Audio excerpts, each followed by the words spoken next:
Now, for many of us, getting around the city can be a trial at the best of times. Packed tubes, buses running late and what seems like endless train delays. But for one London bus user, getting on public transport is even more frustrating. Chris Stapleton uses a wheelchair to get around and has been forced to complain to TfL almost 50 times because drivers fail to lower the ramp when he wants to get off and sometimes don't even open the door to let him get on. He spoke to Luke Hanrahan about his nightmare trips on the buses.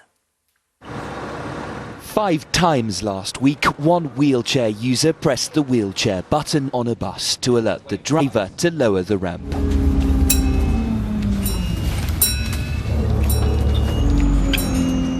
Five times the signal was ignored, the driver allowing everyone but Chris Stapleton off the bus. Stop the bus! Chris, who has multiple sclerosis, relies on buses to travel. Increasingly, he says he is let down. Drivers sometimes failing to allow him on board. While I'm waiting for a bus, my stomach gets tight because I don't know what's going to happen. Half the job can be getting on, eventually inside, the other half is getting off again. Chris has been ignored on 47 separate occasions. I would say it's tense. It makes me nervous. Last time I had to get off at the 3rd stop because the driver ignored me twice. Chris then has to catch another bus back to where he was originally intending to go.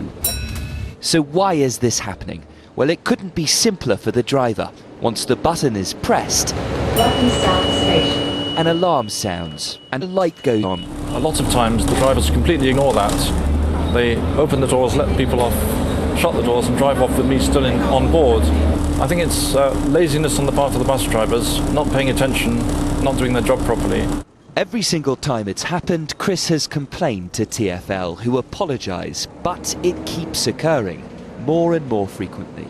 There's no difference being made from the complaint. So a bus route, a particular bus number, the same issue will continue to happen. So that means that complaint, the letter went out and it was, full of pleasantries, but actually it's not gone down to the garage, it's not gone down to the drivers in an effective way. So the message doesn't appear to be getting through? Well, I think the message is getting through, but we can do more. And I've said to Chris Stapleton, we will do more.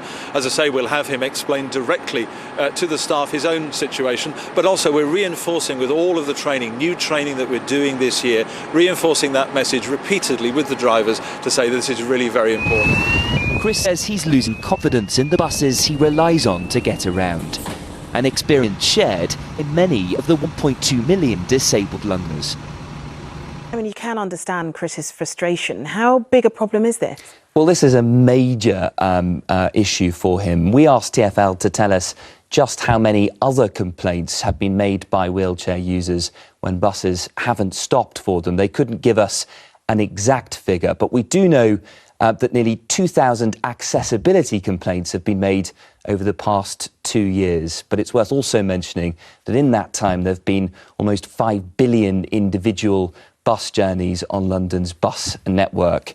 TfL is very good at replying to complaints, but in Chris's case, at least, they haven't made those improvements. In fact, he says it's getting worse. So what they're doing is they're inviting him in to speak to some of their drivers. When you consider that only 70 tube stations out of a total of 270 have step-free access, you start realising just how crucial bus travel is to people with mobility problems. So what we want to find out is how many other people in wheelchairs are facing similar problems getting off buses. So please do get in touch with us at this address. Contact us at itvlondon.com and let us know your experiences. Yeah, please do. OK, Luke, thanks so much.